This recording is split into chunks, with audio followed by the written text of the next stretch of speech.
नमस्कार, मैं हूं चंद्रशेखर जोशी और आप देख रहे हैं अंतर्राष्ट्रीय खबरों का सबसे भरोसेमंद कार्यक्रम खबर दुनिया की। इस कार्यक्रम में हम आपको इस वक्त की बड़ी और महत्वपूर्ण अंतर्राष्ट्रीय खबरें बताते हैं और दो बड़ी खबरों पर अपने विशेषज्ञ मेहमान के साथ चर्चा करते हैं। आज के एपिसोड में हम चर्चा करेंगे कि क्या ईरान परमाणु मुद्दे पर अमेरिका की शर्तें मानने के लिए तैयार हो गया है? क्या हॉर्मुज को लेकर ईरान इसकी युद्ध पूर्व स्थिति के लिए तैयार है? किस बिना पर ट्रंप दावा कर रहे हैं कि ईरान के साथ जल्द समझौता हो सकता है? वहीं एपिसोड में हम ये भी चर्चा करेंगे कि बांग्लादेश में खसरे से लगातार हो रही मौतों के लिए कौन जिम्मेदार है और क्या कारण है कि बांग्लादेश में इस बीमारी ने इतना भीषण रूप ले लिया है। होंगी और भी महत्वपूर्ण अंतर्राष्ट्रीय खबरें, लेकिन आइए सबसे पहले आपको दिखाते हैं इस वक्त की अंतर्राष्ट्रीय हेडलाइंस।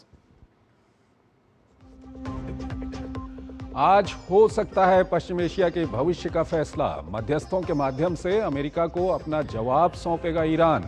खबरों के अनुसार लेबनान सहित सभी मोर्चों पर हमले रोकने की रखेगा शर्त।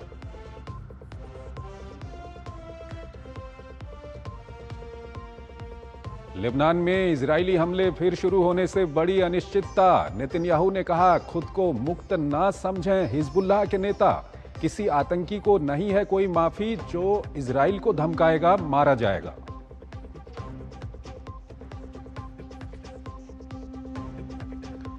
ऑपरेशन सिंदूर की सालगिरह पर भारत की दो टूक। पाकिस्तान के साथ स्थगित रहेगा सिंधु जल समझौता। विदेश मंत्रालय ने कहा, दुनिया जानती है सीमा पार आतंकवाद की पाकिस्तानी नीति।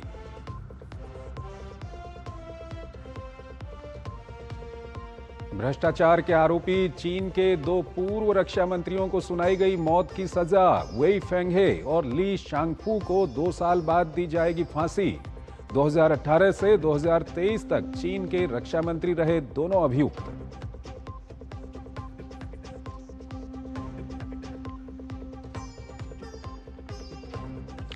और आइए आपको पहली बड़ी खबर की ओर लिए चलते हैं। एक तरफ जहां अमेरिकी राष्ट्रपति ट्रंप दावा कर रहे हैं कि वो ईरान को झुकाने में कामयाब हो गए हैं और ईरान के साथ जल्द कोई समझौता हो सकता है, वहीं ईरान की ओर से जो बयान आ रहे हैं वो कुछ और ही कहानी बयां कर रहे हैं।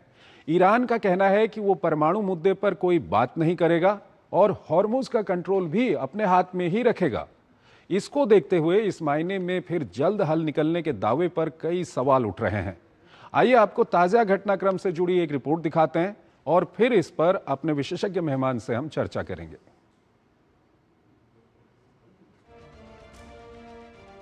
अमेरिकी राष्ट्रपति डोनाल्ड ट्रंप ईरान के साथ युद्ध जल्द खत्म होने की उम्मीद जता रहे हैं। उनका दावा है कि ईरान होर्मुज स्ट्रेट और परमाणु कार्यक्रम पर समझौता करने को तैयार है। दरअसल बुधवार को मीडिया रिपोर्टों में दावा किया गया था कि अमेरिका और ईरान एक 14 सूत्रीय प्रस्ताव पर सहमति के बेहद करीब हैं। ईरान अगले 48 घंटों में इस पर जवाब दे सकता है। बताया जा रहा है कि ईरान इस प्रस्ताव की समीक्षा कर रहा है और उम्मीद है कि मध्यस्थ के जरिए आज अमेरिका को अपने रुख से अवगत करा सकता है। हालांकि ईरान की ओर से इस पर अब तक आधिकारिक तौर पर कोई जवाब नहीं दिया गया है। ईरानी मीडिया में कहा जा रहा है कि प्रस्ताव में कुछ ऐसी शर्तें हैं जिसे स्वीकार करना मुश्किल है। इस बीच ईरान के सुप्रीम लीडर के सलाहकार मोहसिन रजाई ने साफ तौर पर कहा है कि परमाणु मुद्दे पर किसी तरह की बात नहीं की जाएगी और ईरान होर्मुज स्ट्रेट का नियंत्रण हर हाल में अपने पास ही रखेगा। उन्होंने चेतावनी देते हुए कहा कि अगर ईरान होर्मुज पर नियंत्रण और प्रबंधन खो देता है तो दुश्मन तेहरान के खिलाफ इसका इस्तेमाल हथियार के तौर पर कर सकता है। उन्होंने ये भी कहा कि ईरान का मॉडल यही है कि क्षेत्र की सुरक्षा क्षेत्रीय देश खुद संभालें। वहीं ईरान के राष्ट्रपति मसूद पेजेश्कियान ने अमेरिका के रुख को पीठ में छुरा घोंपना बताते हुए कहा कि वाशिंगटन ने कूटनीति की दिशा को धमकियों, दबाव और प्रतिबंधों की ओर मोड़ दिया है, जिसके चलते अमेरिका पर भरोसा कर पाना मुश्किल हो रहा है। पेजेश्कियान ने कहा है कि ईरान ने अमेरिका के साथ 2 वार्ताएं शुरू की, लेकिन हर बार इसका जवाब हमलों से दिया गया। इससे पहले अमेरिकी राष्ट्रपति डोनाल्ड ट्रंप ने होर्मुज में फंसे जहाजों को निकालने के लिए शुरू किए गए प्रोजेक्ट फ्रीडम को मध्यस्थ देशों के अनुरोध पर रोकने का ऐलान किया था। लेकिन अब यह दावा किया जा रहा है कि सऊदी अरब की वजह से अमेरिका को ये कदम उठाना पड़ा। मीडिया रिपोर्ट्स में दावा किया गया है कि सऊदी अरब ने इस मिशन में शामिल अमेरिकी विमानों को अपने एयर स्पेस और एयरबेस के इस्तेमाल की इजाजत देने से इनकार कर दिया था। इसके बाद ट्रंप ने ये ऐलान किया। रिपोर्ट में कहा गया है कि ट्रंप ने अचानक सोशल मीडिया पर इस ऑपरेशन का ऐलान कर दिया था। इससे खाड़ी के सहयोगी देश चौंक गए। सऊदी नेतृत्व इससे नाराज हो गया। अमेरिकी राष्ट्रपति डोनाल्ड ट्रंप धमकी दे चुके हैं कि अगर बातचीत विफल होती है तो बमबारी फिर से शुरू की जा सकती है। उधर इजराइल ने लेबनान पर हमले फिर से तेज कर दिए हैं। सीज़फायर होने के बाद पहली बार इजराइल ने बेरूत पर बड़े हमले किए हैं। इजराइल की सेना ने दक्षिण लेबनान के 3 इलाकों दैर अल जहरानी, बफरोआ और हबूश कस्बों के लोगों को अपने घर छोड़कर सुरक्षित जगह जाने का आदेश दिया है। इजराइल ने हिजबुल्लाह की रदवान यूनिट के कमांडर को मार गिराने का दावा किया है। वहीं हमास ने भी अपने नेता के बेटे के इजरायली हमले में मारे जाने की पुष्टि कर दी है।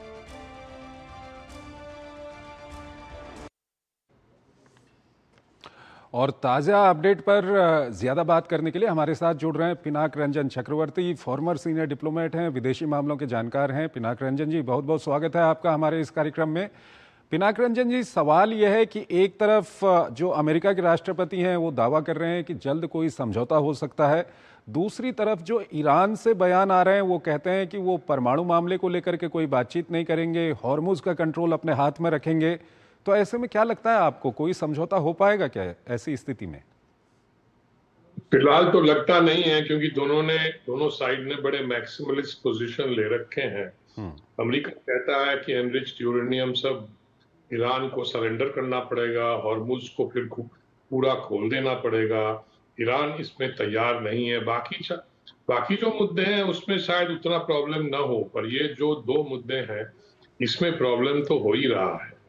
फिर अमेरिका का जो रवैया है वो थोड़ा सा अनप्रिडिक्टेबल भी है। जैसे हम कहते हैं कि एक नेगोशिएशन में कैरेट एंड स्टिक होता है, तो अमेरिका के पास कोई कैरेट नहीं है, सिर्फ स्टिक ही स्टिक है।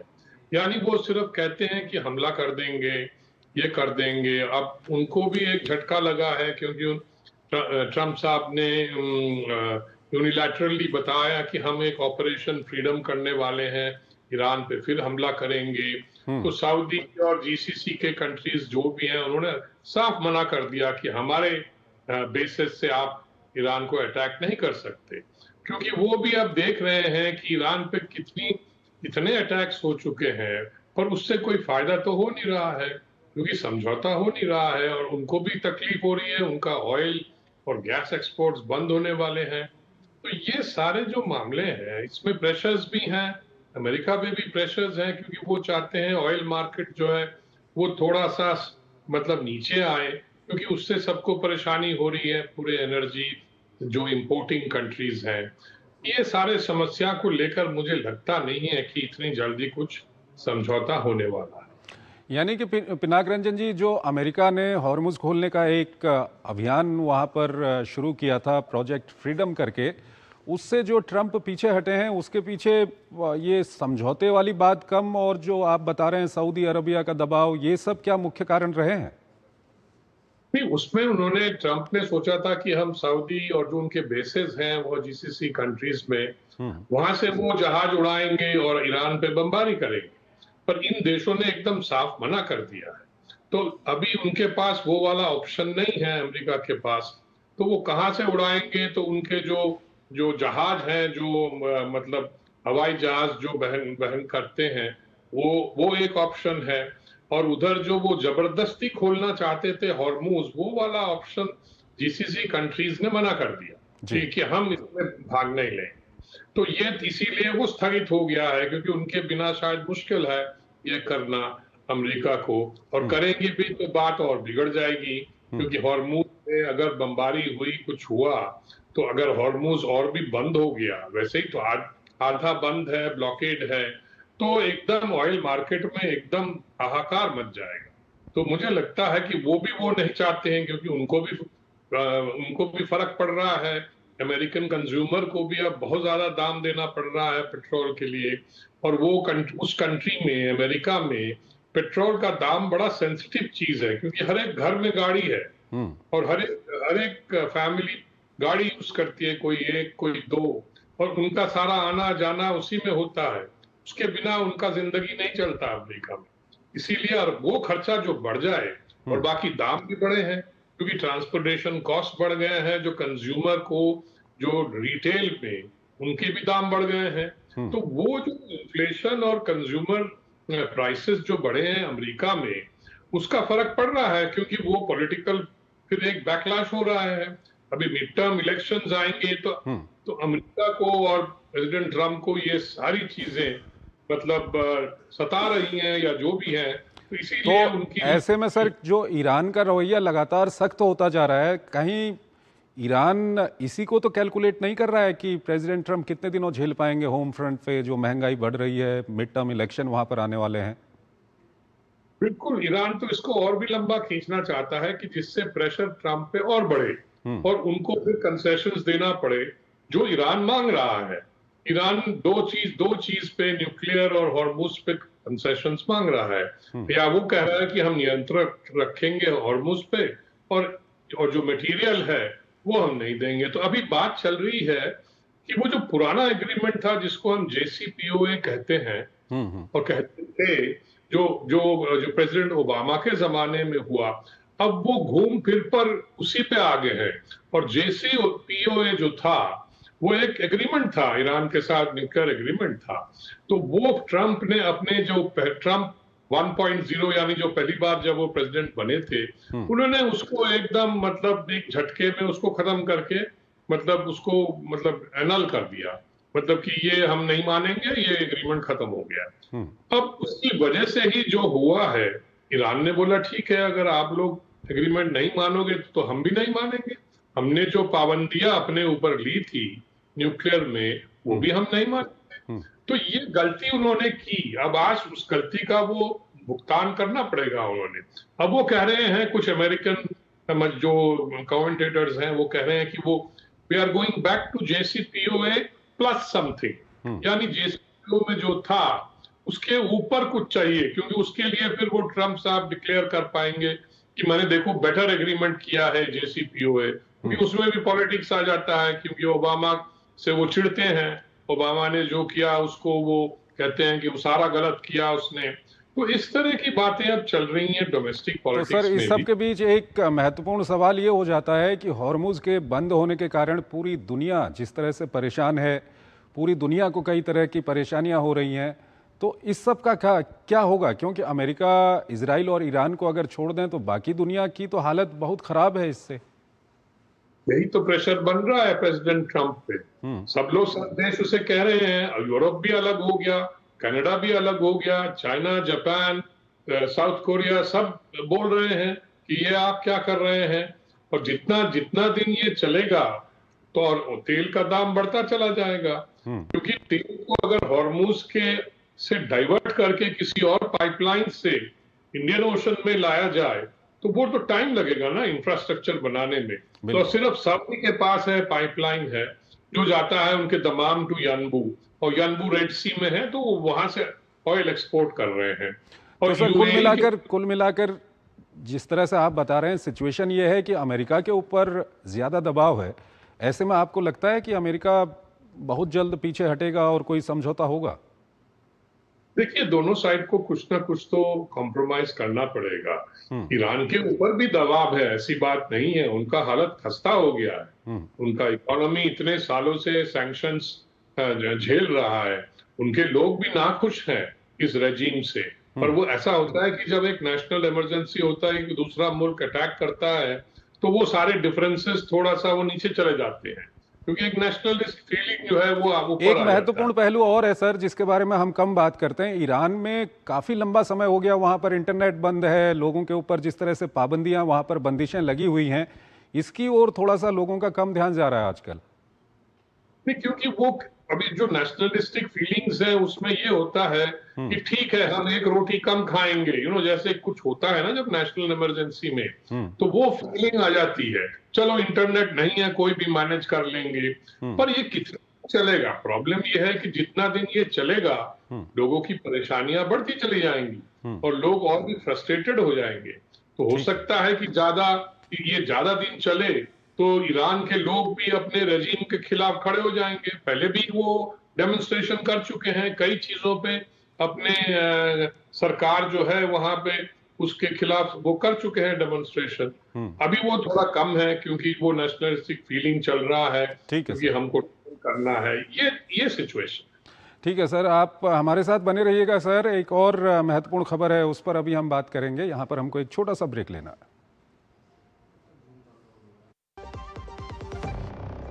मास्टर जी नमस्ते। 2 ड्रेसेस बनानी है, ठीक है?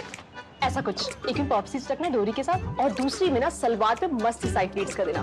शर्ट को एकदम शॉर्ट लेंथ रखना क्रॉस प्रिंटेक्स के साथ, और दुपट्टे पे ना स्कैलप्स से मस्त सी फैंसी लेस कर देना। लेकिन मास्टर जी 4 दिन में पार्टी है, बन जाएगी ना पक्का? हो जाएगा। कैसे?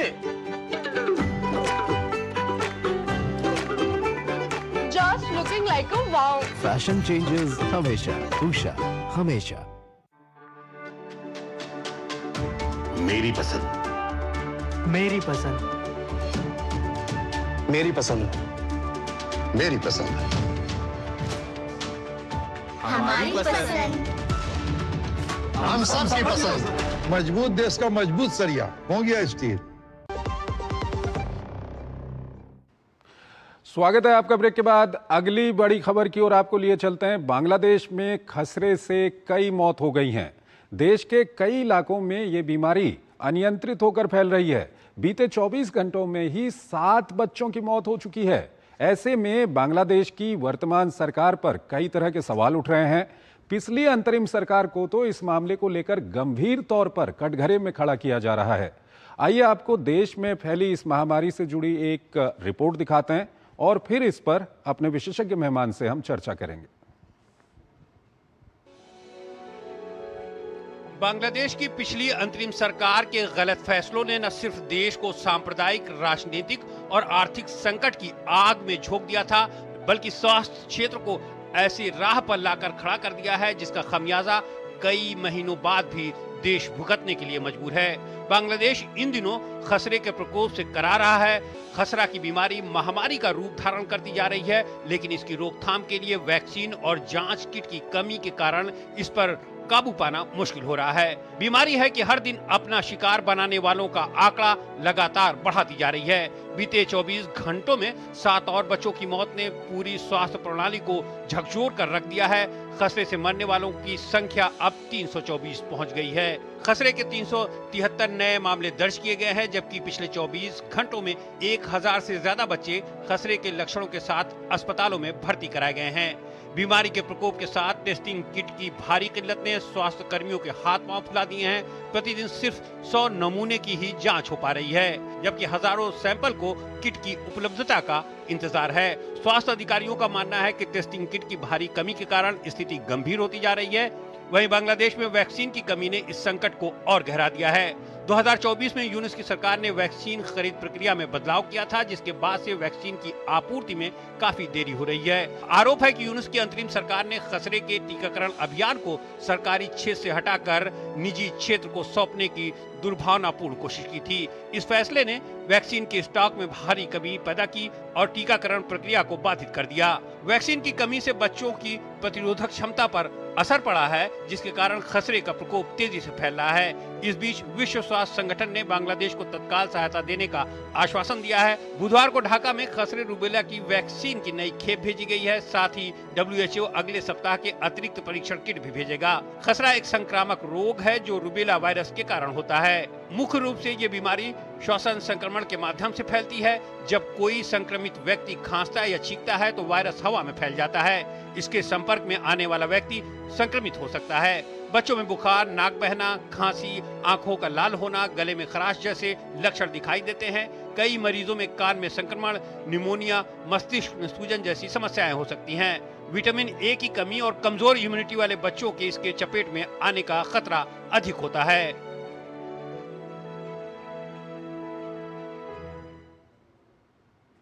पिनाक रंजन चक्रवर्ती हमारे साथ जुड़े हुए हैं, फॉर्मर सीनियर डिप्लोमेट हैं, विदेशी मामलों के जानकार हैं। उनसे हम बातचीत करेंगे और खासकर बांग्लादेश को लेकर के उनका अच्छा खासा अनुभव है।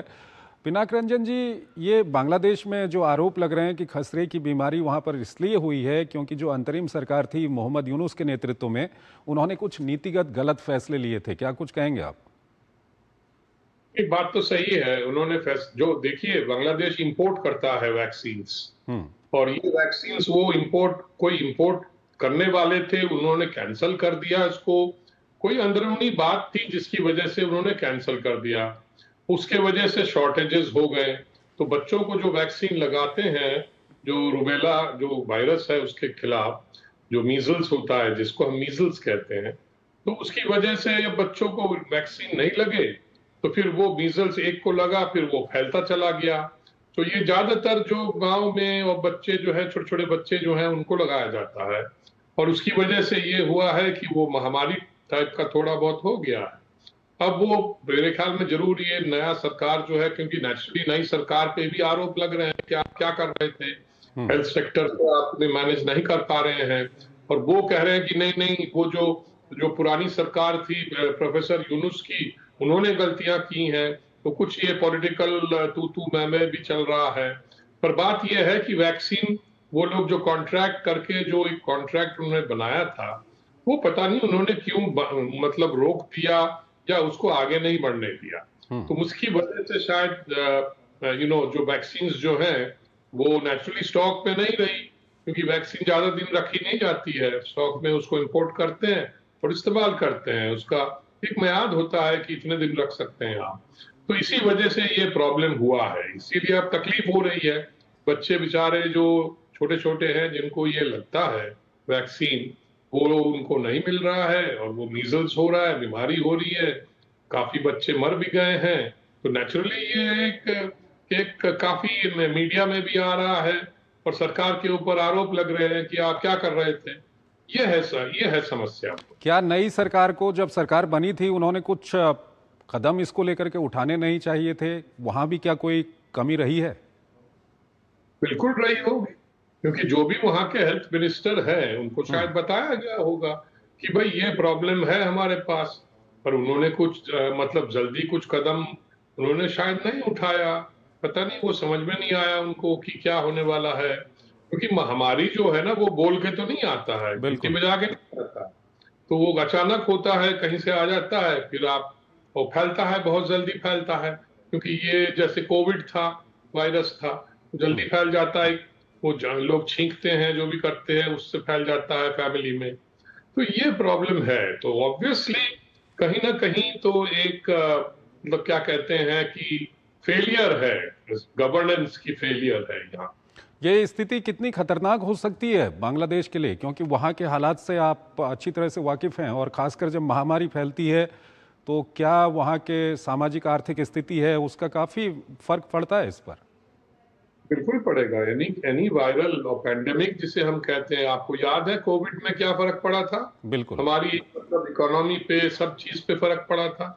ये खैर उतना डेंजरस नहीं होगा, पर जरूर ये भी मतलब एक प्रॉब्लम क्रिएट करेगा अगर ये फैल गया सब जगह।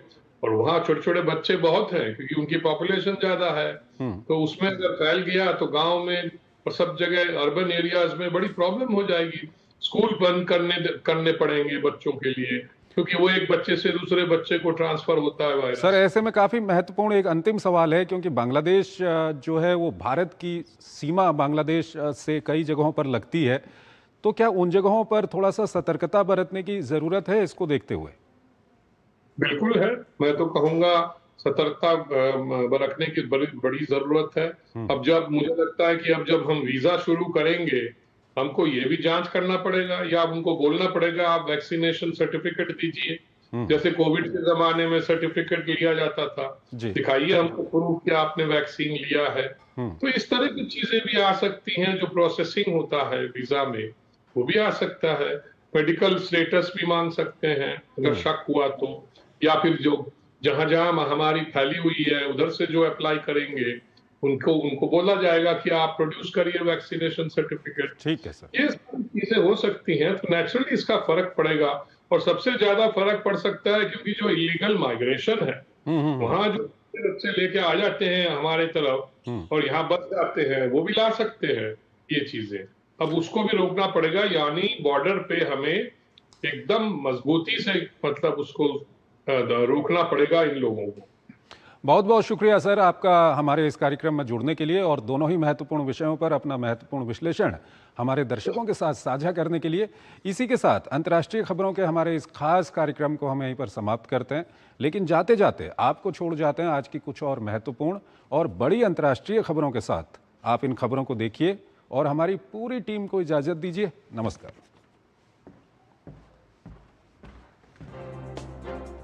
यूक्रेन के खार्किव में रूस के ड्रोन हमले में 7 लोग घायल हो गए। अधिकारियों ने बताया कि इस हमले में कई घरों और गाड़ियों को भी नुकसान पहुंचा है।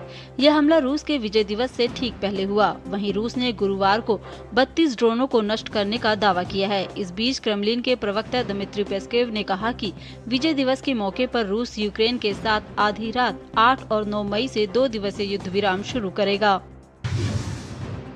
चीन की सैन्य अदालत ने गुरुवार को 2 पूर्व रक्षा मंत्रियों वेई फेंगहे और ली शांगफू को भ्रष्टाचार के आरोप में निलंबित मौत की सजा सुनाई है। ये सजा राष्ट्रपति शी जिनपिंग के भ्रष्टाचार विरोधी अभियान के तहत दी गई है। दोनों मंत्रियों को रिश्वत लेने का दोषी पाया गया और उनकी राजनीतिक अधिकार और निजी संपत्ति भी छीन ली गई। सजा 2 साल में आजीवन कारावास में बदल जाएगी।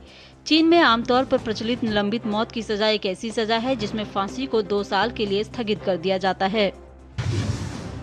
सोलोमन द्वीप समूह के प्रधानमंत्री जेरेमिया मेनेले को गुरुवार को देश की संसद में विश्वास मत हारने के बाद सत्ता से बेदखल कर दिया गया।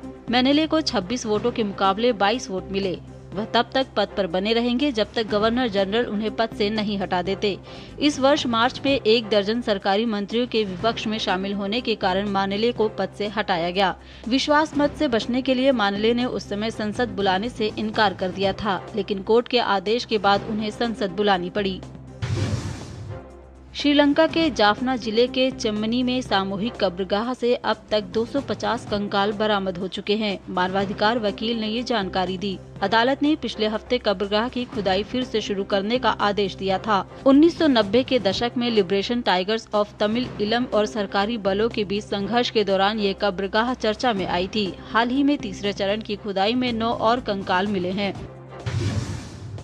आतंकी संगठन इस्लामिक स्टेट समूह से जुड़े 13 महिलाएं और बच्चे सीरियाई नजरबंदी शिविर में कई साल बिताने के बाद ऑस्ट्रेलिया वापस लौट आए हैं। यह समूह 2019 से अल रोज नजरबंदी शिविर में रह रहा था। पुलिस ने बताया कि आतंकवाद विरोधी बलों ने इस्लामिक स्टेट समूह से जुड़ी 3 महिलाओं को गिरफ्तार कर लिया है, जबकि अन्य के खिलाफ जाँच जारी है।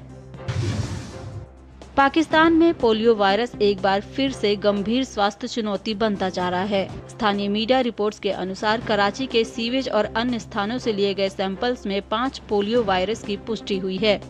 कराची में वायरस की मौजूदगी इस बात का संकेत है कि संक्रमण अब भी फैल रहा है। पाकिस्तान और अफगानिस्तान दुनिया के वे देश हैं जहां अब भी पोलियो के मामले सामने आते हैं।